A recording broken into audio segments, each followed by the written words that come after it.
Sow. waaw mooy directeur exécutif bu journée de réflexion de l'eau bu 2026 ñu koy GRE bu ñu wax GRE tey jii moom mooy lan. GRE tey bu ñu koy wax moom mooy les journées de réflexion sur l'eau donc xam nga ce qu'on appelle l'eau moom dafa am agenda national et international ren la journée mondiale de l'eau ci boppam en le 22 mars lay tombé dimanche donc ñu ngi koy amalee ci thème et donc genre l'eau et le genre mais ñun bi ñuy tënk GRE d'abord on est parti du Forum mondial de l'eau que le Sénégal avait organisé ici à Dakar. C'était le contexte. Donc, après ce forum-là, ce conclave, on s'est réunis ensemble à travers notre cabinet Bluecom Eau. Ñu toog di xalaat ay naka la ñuy joxe Sénégal li nga xamante ni moo di benn jotaay boo xamante ni dañ ci waxtaanee au plan national ci wàllu ndox parce que dañ naan il faut penser globalement mais agir localement. Donc, ci lañ xalaatee nag ay GRE. maanaam di organiser journée de réflexion de l'eau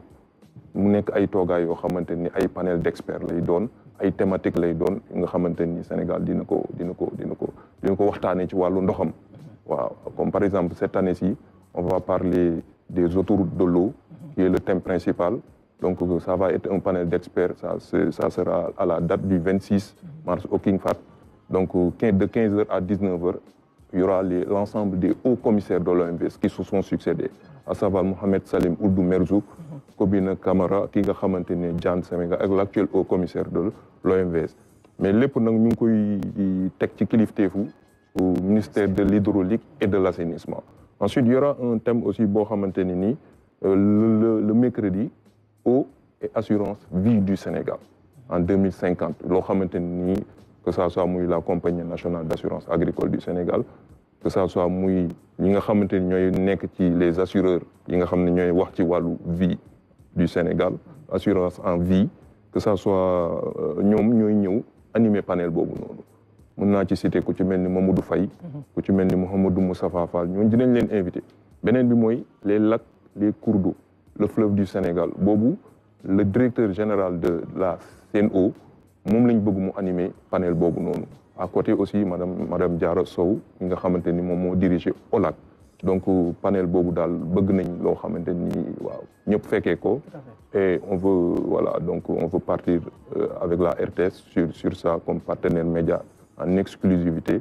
parce que aussi on travaille avec les sphères étatiques à part le ministère de l'hydraulique la CNO il y aura l'APROSI parce que Kaolack mooy li nga xamante ni moo di région invité d'honneur parce qu'on parle souvent du triangle Dakar, Mbour,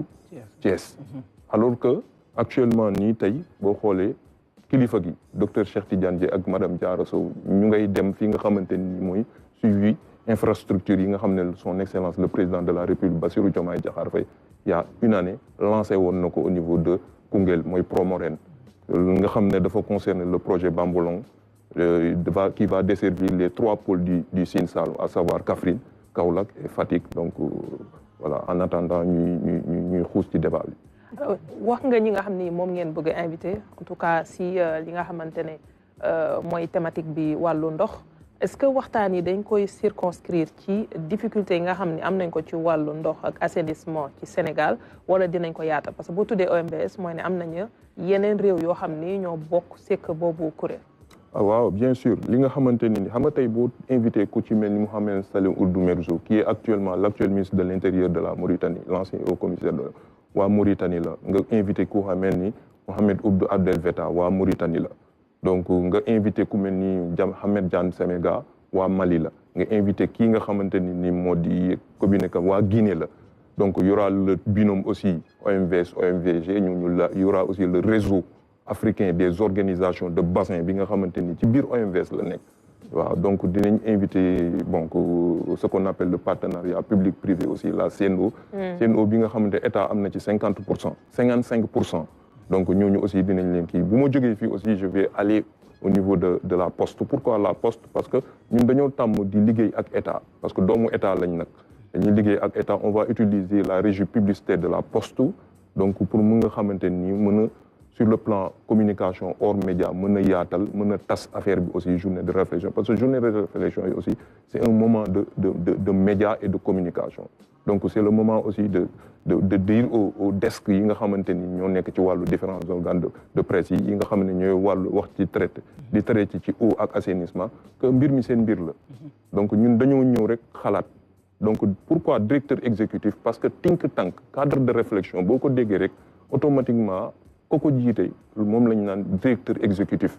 je donne l'exemple par exemple de l'initiative prospective agricole et rurale ko jiite moom lañ naan directrice ou directeur exécutif SYCODEV tamit ko jiite dañ naan directeur exécutif donc société civile noonu la tëddee boo xoolee journée nationale de l'huître am na journée nationale de l'élevage am na tey dafa jotoon nag li nga xamante ni mu assainissement am seen journée man tey damay ñëw rek ci thème bi maa ngi dégg ñu naan l'eau et le genre maanaam c'est une manière également d'inclure les femmes et les filles nga xamante ne ci yenn zones yi peut-être elles ont du mal à disons avoir de l'eau potable te ñoom ñooy dem rooti aujourd'hui ci panel yooyu wala boog li ngeen nar a organiser comment vous allez travailler pour inclure leen ñu fekkee wala est-ce que dafa am ay association de femmes yoo xamante ne ngeen di liggéey ak ñoom waaw soxna si xam nga date mois de mars c'est le mois de la femme donc date bi ñu choisir sax c'est pas gratuit waaw donc mois bi ñu choisir c'est pas gratuit 22 mars journée mondiale de l'eau ñu ngi ñaan ñuy njëkk seen kër gi jigéenu RTS yi ñëw foofu noonu ñu ngi ñaan ñi nga xamante ni le monde rural les femmes qui sont dans les ASUFOR mooy association des usagers de forage yi nga xamante ni ñoo nekk ci dëkk yi dëkkaan yi ñoom ñu ñëw fekkee bés bi comme on dit du lu ne kenn wane lu ne ñëpp a ngi ci ndox la ñuy waxtaane ñëpp a ko moom waaw Sénégal ko moom ki koy institutionnaliser mooy le ministère de l'hydraulique et de l'assainissement yeneen banqaasu ñeneen ñi topp ci donc on va aller plus loin comme région de Kaolack li ñu ko wax xam nga tey Kaolack boo jëlee ku ci mel ni kuréelu béykat bu ci mel ni FEPROMAS la fédération des producteurs de maïs du Sine Saloum ñooñu mënuñu bay te utiliser wuñ ndox donc ñooñu dinañ leen invité parce que seen région moom mooy kii dont la reine du maïs dañuy liggéey ak moom muy Nimna Diaité donc boo demee tey fi nga xam mooy le Waalo ñoom dañuy bay ak ceeb donc dont la reine du riz local c'est Korka Diaw ki nga xamante ni le roi de la banane Mamadou Sall mi nga xamante ni moom Diallo Koto la nekk côté kii dugub beeg yow yaa ma ko gën a miin parce que foofu sa dëkk la donc li nga xamante ni donc loolu rek déjà boo ko waxee genre la y a un doyen Mamadou Sall et 2 filles yoo xamante ni loolu rek genre la ñooñu tey bu ñu ñëwee danañ jël kàddu wax ñu tënk permettre nag Sénégal réunion Abu Dhabi bi muy dem am benn document contenu donc contenu boo xam ne dossier unique lay doon donc dossier unique quand on parle de dossier unique mooy xalaat bi doon benn parce que en matière de climat en matière d'eau xalaat bi bu doonee benn rek ñu yóbbu ko teg ko sur la table mën nañ andi ay financement tantôt vous avez parlé du numérique nga xarala yi bëri na je parle par exemple dinañ am benn partenaire bu mel ni ADPME pour ne pas faire de la publicité am na ay start-up yu muy jàppale ci wàllu li nga xamante ni moo di wàllu ndox waaw donc je pense que ñooñu aussi dinañ ñëw andi seen partition ci 2 jours yooyu nga xamante ni voilà donc alors liggéey boobu noonu yëpp méthodologie bi naka la nar a tëddee parce que li nga wax bëri na ay parties prenantes naka ngeen nar a tëralee liggéey boobu waaw xam nga tey jii je peux dire que comme la RTS partie média partie lépp moom mooy lead bi moom mooy képp ku ñëw nekk média ci RTS ngay tënku donc voilà nous avons sur le plan média tracé nañ benn plan média boo xamante ni donte yaa ma ko gën a xam information ak communication bokkul li nga xamante ni méthodologie première journée bi eau et assurance vie du Sénégal am na ku koy animé donc am na ku koy modéré ñu ñëw ci les lacs les cours d'eau et les fleuves du Sénégal am na ku koy animé am na ku koy li nga xamante ni modéré donc bu ñu ñëwee nag ci 2e jour bi panel de haut niveau bi loolu nag kilifa yi ñooy wax ministre bi mooy toog docteur Cheikh Tidiane Dièye mën na ko li nga xamante ni moo di modéré léegi les hauts commissaires de l'OMVS ku ci mel ni Mohamed Salim Oudouma très expérimenté parce que j'ai l'habitude de formuler une assertion tous les hauts commissaires de l'OMVS qui se sont succédés li mu liggéey ci wàllu OMVS dafa bari trop donc ku ci mel ni Kobiné Camara Mohamed Diam Semega ak kii nga xam ne mooy am ne Ould Abdel Veta ñooñu ñooy waxtaane les autoroutes de l'eau pourquoi les autoroutes de l'eau nag loolu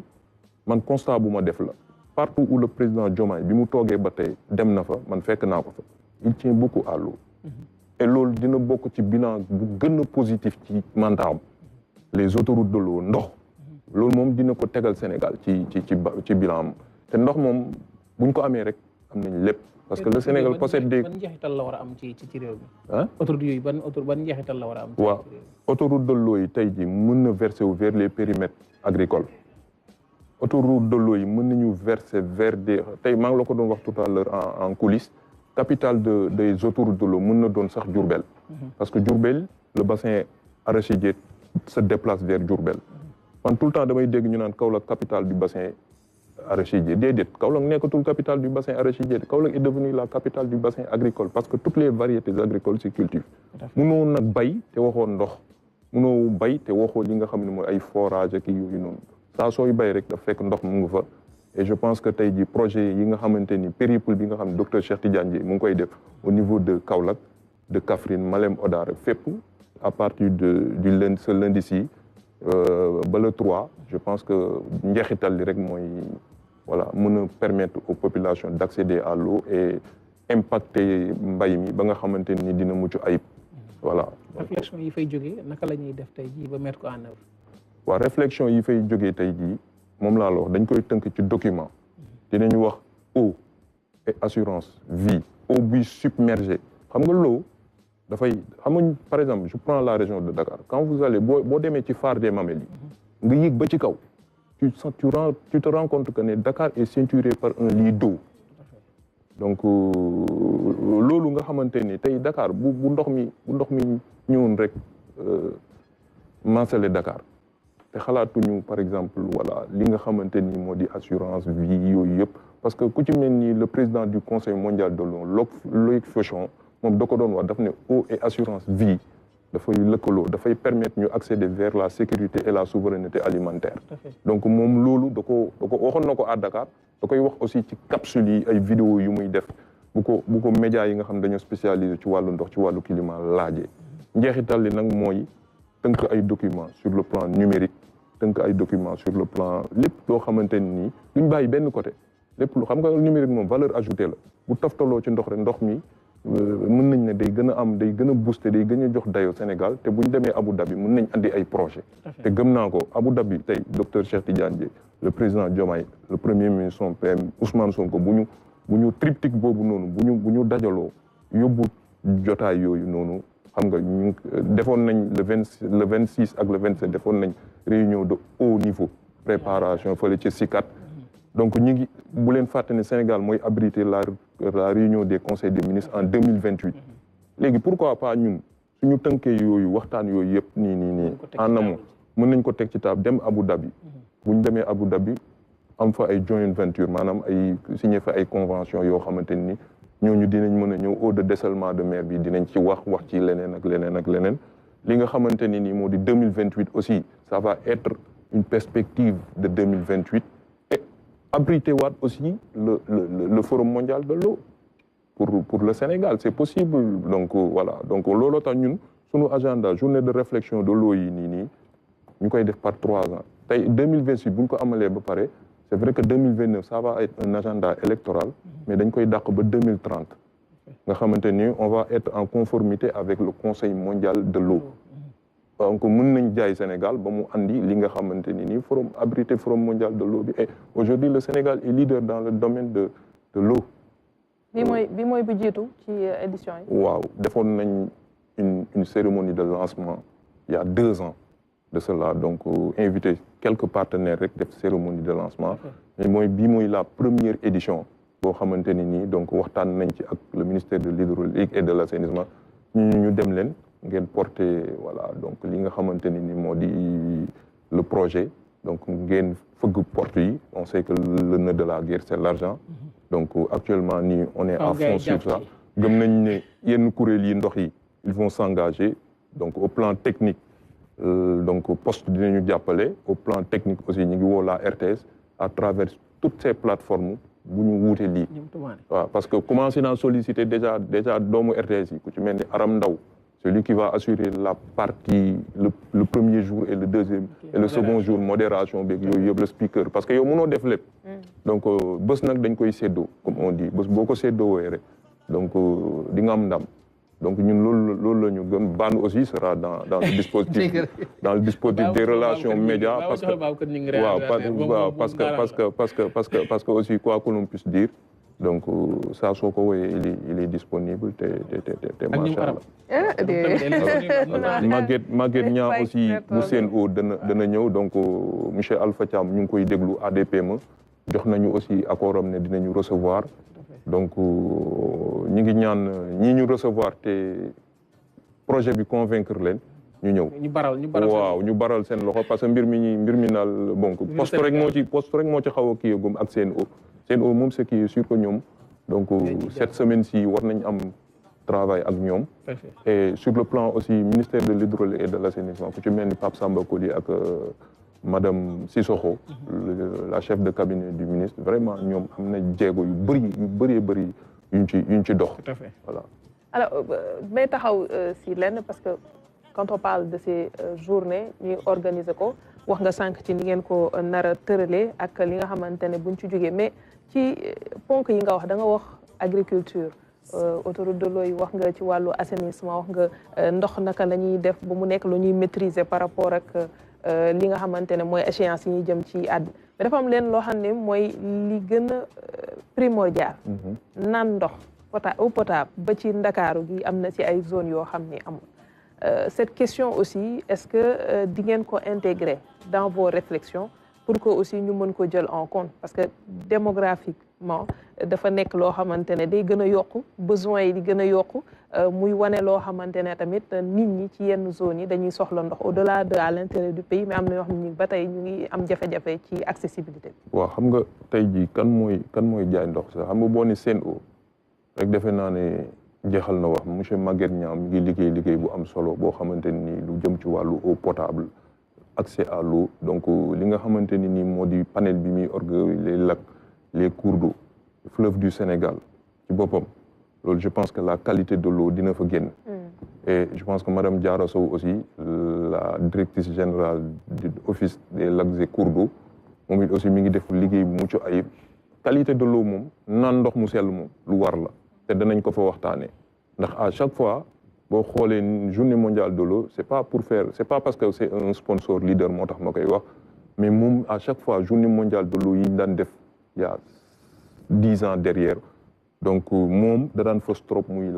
l'ancienne SDE la CNO actuelle da daan fës trop